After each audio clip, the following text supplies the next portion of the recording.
నమస్తే అండి, నేను doctor Sharada, director LBR dental and implant centre. మా క్లినిక్ హైదరాబాద్లో ఉంది.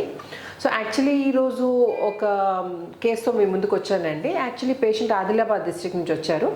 సో తనకేంటంటే ఫ్రంట్ టీత్ బాగున్నాయండి, పైన జాలో ఫ్రంట్ టీత్ అండ్ ఇక్కడ ప్రీమోలాస్ వరకు, అంటే ఈ కెనైన్ నుండి ఈ కార్నర్ పన్ను నుండి ఇక్కడ ఈ ప్రీమోలర్ వరకు బాగానే ఉన్నాయి. ఇటు సైడ్ అసలు దవడపళ్ళు లేవు అండ్ ఇటు కూడా దవడపళ్ళలో ప్రాబ్లం ఉంది అండ్ కింద బాగా డ్యామేజ్ అయిపోయాయి అనమాట. సో బాగా ఉన్న పళ్ళని అసలు డిస్టర్బ్ చేయకుండా ఏవైతే ఆల్రెడీ తీయించుకున్నారో ఆ తీయించుకున్న పళ్ళని అండ్ ప్రాబ్లం ఉన్న పళ్ళని మాత్రమే తీసి ఇంప్లాంట్స్ పెట్టి ఆల్ ఆన్ 6 పద్ధతిలో రీప్లేస్ చేయబోతున్నాం. సో యాక్చువల్లీ పేషెంట్కి ఏంటంటే 2 years నుండి ప్రాబ్లం ఉందండి, నమలడానికి కష్టంగా ఉంది. సో నమలడానికి కష్టంగా ఉన్నా కానీ ఆ ఇన్ఫెక్టెడ్ టీత్ని అలాగే రీటైన్ చేయడం వల్ల, అంటే డ్యామేజ్ అయిన పళ్ళని ఆల్రెడీ తీయించుకోవడము లేకపోతే దానికి తగ్గట్టు ట్రీట్మెంట్ చేయించుకుంటే ఏంటంటే ఈ ప్రాబ్లం అనేది ఎక్కువ డ్యామేజ్ చేయదన్నమాట, అక్కడికే ఆపేసేయచ్చు. లేకపోతే ఏమవుద్దంటే ఆ ఇన్ఫెక్టెడ్ టీత్ అలాగే వదిలేస్తే పక్కవన్నీ ఎఫెక్ట్ చేస్తాయి అన్నమాట. సో ఒక్క టీత్ లేకపోతే చిన్న ప్రాబ్లం ఉన్నప్పుడే మనం దాన్ని రెక్టిఫై చేసుకుంటే చిన్న చిన్న ట్రీట్మెంట్స్ సరిపోతుందండి ఇనీషియల్ స్టేజ్లో వెళ్తే.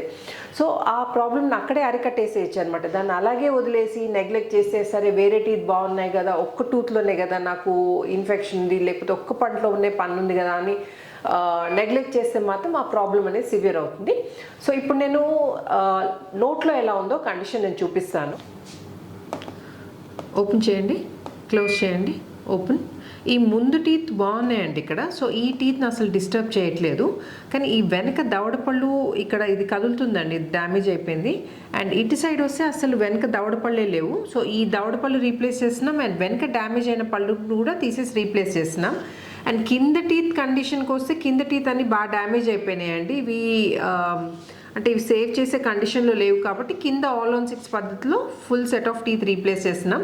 పైన మాత్రం బాగున్న పళ్ళు అలాగే వదిలేసి ఇప్పుడు ఏవైతే మిస్సింగ్ ఉన్నాయో అవి రీప్లేస్ చేస్తున్నాం. ఇటు తిరగని కొంచెం ఈ మిస్సింగ్ ఉన్నాయి కదండి ఇక్కడ, ఇది రీప్లేస్ చేస్తున్నాం. ప్లస్ వెనక దవడపళ్ళు కదిలిపోయాయండి, ఇవి రీప్లేస్ చేస్తున్నాం అనమాట. ఓపెన్ చేయండి, ఓపెన్ చేయండి, క్లోజ్ చేయండి, ఓపెన్ చేయండి, క్లోజ్ చేయండి, ఓపెన్, క్లోజ్. సో ఇదండి ప్రజెంట్ కండిషన్. ఇప్పుడు నోట్లో ఎలా ఉందో కండిషన్ చూసారు కదండి. ట్రీట్మెంట్ అయిన తర్వాత ఎలా ఉంటుందో నేను మళ్ళీ మీకు కలిసి చూపిస్తాను. వెల్కమ్ బ్యాక్ అండి. నేను ఈ పేషెంట్ బిఫోర్ కండిషన్ గుర్తుంది కదండి, 8 daysలో పళ్ళు ఫిక్స్ చేయడం జరిగింది. యాక్చువల్లీ తనకి ప్రాబ్లం చాలా రోజుల నుండి ఉందండి, కానీ తను ఏదో ఆయుర్వేదిక్ మెడిసిన్స్ ఆ మెడిసిన్స్ తీసుకొని ఇన్ఫెక్షన్ కంట్రోల్ చేయడానికి ట్రై చేశారనమాట. జనరల్గా ఏంటంటే ఇన్ఫెక్షన్ అంటే ఎస్పెషల్లీ పళ్ళ దాంట్లో ఇన్ఫెక్షన్ ఉన్నప్పుడు మనం మెడిసిన్స్ వాడితే ఏంటంటే మెడిసిన్స్ అంటే యాంటీబయాటిక్ వేసుకుంటారు కదండి, ఆ యాంటీబయాటిక్ ఎఫెక్ట్ ఉన్నంత వరకు ఆ ఇన్ఫెక్షన్ అనేది కంట్రోల్లో ఉంటుందండి. వన్స్ మనం యాంటీబయాటిక్ మానేయగానే మళ్ళీ ఫ్లేర్ అప్ అవుతుంది. సో మనం లైఫ్ లాంగ్ మెడిసిన్స్ వేసుకుంటూ కూర్చోలేం కదండి. సో జనరల్గా ఏంటంటే ఇది ఇన్ఫెక్షన్ నోట్లో ఏది ఉందో అది క్లియర్ చేసుకొని తర్వాత మెడిసిన్స్ వాడితే ఎఫెక్ట్ ఉంటుంది.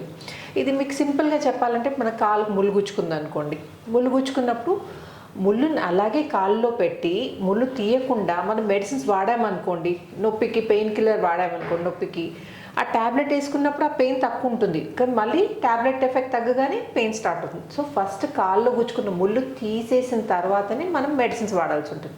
సో అలాగే మనం ఇన్ఫెక్షన్ ఉంటే నోట్లో మెడిసిన్స్ మీద ఆధారపడకుండా ఫస్ట్ డాక్టర్ గారిని కన్సల్ట్ చేసి ఆ ఇన్ఫెక్షన్ అంటే డాక్టర్ గారు చెప్తారు కదండి, ఆ ఇన్ఫెక్షన్కి క్లీనింగో లేకపోతే ఫ్లాప్ సర్జరీ ఏదో ట్రీట్మెంట్ ఉంటుంది. సేమ్ అలాగే పన్ను పుచ్చిపోతే కూడా, పన్ను పుచ్చిపోయి నొప్పేస్తే కూడా మనం మెడిసిన్స్ వాడామనుకోండి, ఆ మెడిసిన్స్ ఎఫెక్ట్ ఉన్నంత వరకే మనకు ప్రాబ్లం కంట్రోల్లో ఉంటుందన్నమాట. సో అసలు మెయిన్ రూట్ కాజ్ ఏంటి, ఆ ప్రాబ్లంకి రీజన్ ఏంటి తెలుసుకొని దానికి రిక్వైర్డ్ ట్రీట్మెంట్ చేయించి తర్వాత మీరు మెడిసిన్స్ వాడారనుకోండి, మీ టీత్ అనేది లాంగ్ లాస్టింగ్. అంటే జనరల్గా పళ్ళు ఒక 60 years వరకే ఉండాలా, తర్వాత ఊడిపోయినా పర్లేదు అనేట్టు కాదండి. మనం ఉన్నంత వరకు మన న్యాచురల్ టీత్ని మెయింటైన్ చేసుకుంటేనే బెటర్. సో మీరు బిఫోర్ కండిషన్ గుర్తుంది కదండి, ఈ పేషెంట్కి ఏంటంటే పైన దవడపళ్ళని బోత్ సైడ్స్ దవడపళ్ళని కింద మొత్తం సెట్ని రీప్లేస్ చేయడం జరిగింది ఇంప్లాంట్స్ పైన. ఇప్పుడు ఆఫ్టర్ కండిషన్ ఎలా ఉందో చూపిస్తాను. ఓపెన్ చేయండి. ఇప్పుడు ఈ కింద సెట్ అంతా 6 ఇంప్లాంట్స్ పైన రీప్లేస్ చేయడం జరిగిందండి. ఇవన్నీ ఆర్టిఫిషియల్ టీత్. పైన ఇవి మాత్రం న్యాచురల్ టీత్ అండి. ఇక్కడ నుండి ఇవన్నీ న్యాచురల్ టీతే. 1 2 3 4 5 6 7 8 టీత్ ఇవన్నీ న్యాచురల్ అండి. వెనక దవడ పళ్ళు ఇటు మాత్రం రీప్లేస్ చేయడం జరిగింది. ఈ పళ్ళు గట్టిగా ఉన్నాయి అసలు, అంటే వీటి లైఫ్ ఇంకా ఉంది కాబట్టి వీటిని అసలు డిస్టర్బ్ చేయలేదు. క్లోజ్ చేయండి. ఇదండి ఈ దవడ పళ్ళు మూస్తే చూడండి ఎంత నీట్గా కలుస్తున్నాయి. ఇటు సైడ్ తిరగండి మీరు, సేమ్ అలాగే. ఓపెన్ చేయండి, ఓపెన్ చేయండి, క్లోజ్ చేయండి, ఓపెన్ చేయండి, క్లోజ్ చేయండి. సో ఈ కేసులో చూసినట్టుగా ఇంప్లాంట్స్ అంటే అన్ని పళ్ళు తీసేసి రీప్లేస్ చేయాల్సిన అవసరం లేదండి. పళ్ళు బాగా ఉంటే అసలు న్యాచురల్ టీత్కి ముందు అసలు ఆర్టిఫిషియల్ టీత్ ఏ రకమైన ఆర్టిఫిషియల్ టీత్ పనికి రావండి.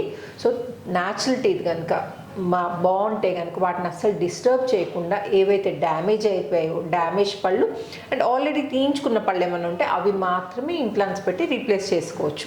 ఓకే, సో మీకు ఇంకా ఇలాంటి ఏమైనా ఇంప్లాంట్ రిలేటెడ్ కానీ టీత్ రిలేటెడ్ కానీ డౌట్స్ ఉంటే నన్ను కామెంట్ సెక్షన్లో అడగండి. అండ్ ఈ వీడియో నచ్చినట్టయితే please like, share and subscribe చేయకపోతే మాత్రం తప్పకుండా సబ్స్క్రైబ్ చేయండి. See you in the next video. Thank you. నమస్తే.